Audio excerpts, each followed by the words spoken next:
In today's world, everyone is in a hurry. You are running from the moment you wake up to the moment you fall into bed, exhausted. You run to get an education, then you run to get a job. You run to make money, then you run to build a home and raise a family. You are constantly chasing something outside of yourself.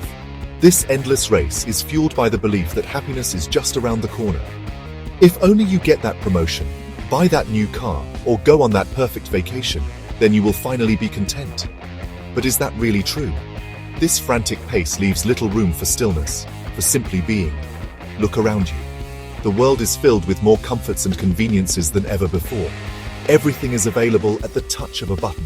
You can order food, talk to someone across the globe, or watch any movie you desire. Yet, are people more joyful than they were 100 years ago? Are they more peaceful? For most, the answer is a resounding no. We have mastered the external world, engineering every aspect of our physical environment for comfort. But we have completely neglected the inner world, the very source of our experience of life. This is the fundamental mistake of modern existence. This constant outward focus creates a deep sense of incompleteness. You are always looking for the next thing to acquire, the next goal to achieve. It is like trying to fill a bottomless pit. The more you pour into it, the emptier it seems to become. You collect possessions, relationships, and experiences, hoping they will define you and give your life meaning. But these are all external decorations. They are temporary and can be taken away at any moment. The real source of fulfillment does not lie in what you have, but in what you are. The ancient sciences of the inner world understood this simple, profound truth. So we find ourselves in a peculiar situation. We are the most technologically advanced generation in history, yet we may also be the most anxious and stressed. We have forgotten how to just be. We are so busy doing, achieving, and becoming that we have lost touch with the core of our being. The ancient wisdom traditions did not focus on conquering the world outside.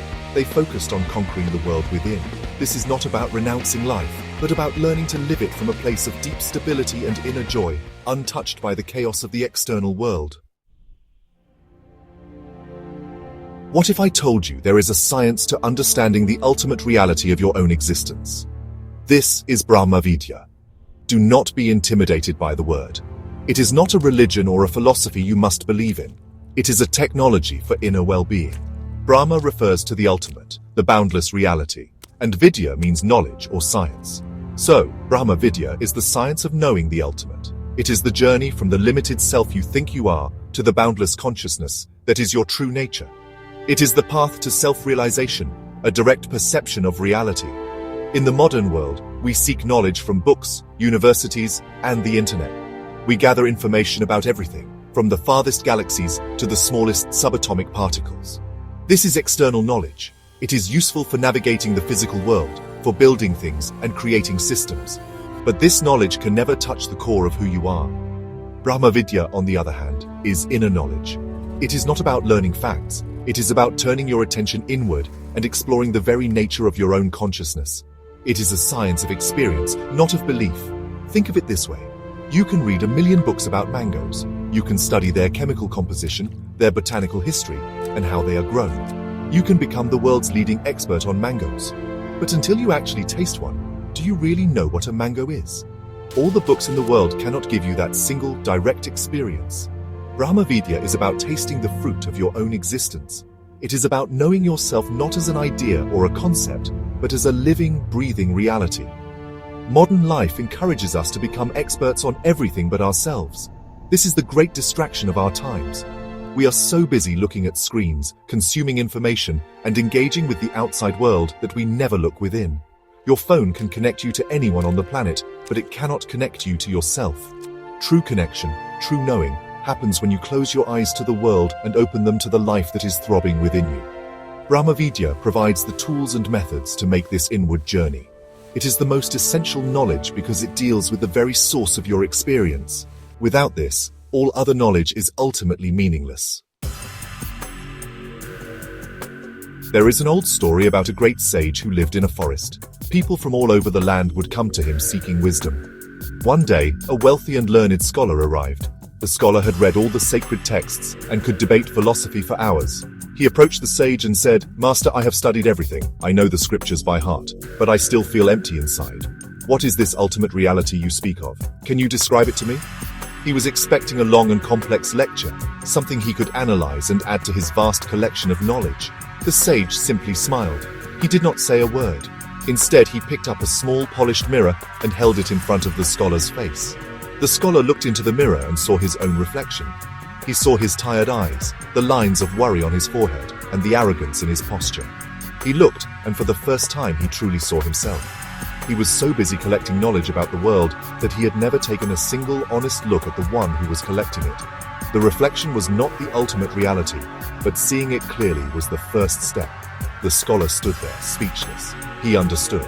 The sage was not showing him an object. He was showing him the nature of knowing. You cannot be told what the ultimate reality is. It cannot be described in words or written in a book. It must be seen. It must be realized within your own being.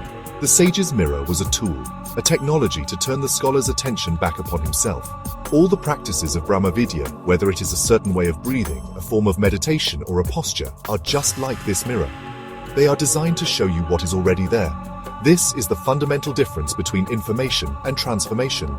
The scholar was full of information, but he was not transformed. Transformation happens only through realization, through a direct perception of truth. You can spend your whole life reading spiritual books and listening to talks, and it will just be entertainment. It will be another way of avoiding the real work. The real work is to turn inward. The real journey is to cleanse your own perception so you can see reality as it is, not as your mind projects it to be. The ultimate truth is not a destination to be reached. It is a reality to be unveiled within you. So, where do you begin this journey? It does not start by moving to a mountain cave or renouncing your life. It begins right here, right now, with a simple decision. The decision to turn your attention from what is happening outside to what is happening inside. For just a few minutes every day, make it a point to sit by yourself, with your spine erect, and simply observe the sensations of your own breath. Do not try to control it or change it. Just watch the gentle rhythm of the air moving in and out. This is the first step in shifting your focus from the external to the internal. This simple act of awareness is more powerful than you can imagine. Your breath is the thread that connects you to life itself. By paying attention to it, you are paying attention to the life process within you. You are taking a small step back from the drama of your mind, your thoughts, your emotions, your worries, and your plans. In this space, even if it is just for a moment, you can touch a dimension of stillness that is always present within you, beneath the surface noise. This is not about stopping your mind. It is about creating a little distance, so you are no longer drowning in it. Do not look for grand experiences or immediate results. That is just the old habit of seeking external gratification. The journey inward is subtle. It is a gradual unfolding. Some days you will feel calm and centered. Other days your mind will be like a raging storm. It does not matter. The important thing is to simply show up for your inner work every day. Just as you feed your body every day, you must also nourish your inner being. This is the most fundamental responsibility you have. Your own well-being is the basis for everything you do in the world. Ultimately, Brahmavidya is an invitation. It is an invitation to explore the most magnificent piece of creation. You. Everything you have ever experienced, every joy, every sorrow, every moment of peace and turmoil, has happened within you. The whole cosmos is, in some way, playing out within your consciousness. To explore this inner dimension is the greatest adventure you can ever embark upon. It is a journey from limitation to liberation, from knowing things to simply knowing. It is not about becoming something else. It is about realizing the magnificent being that you already are.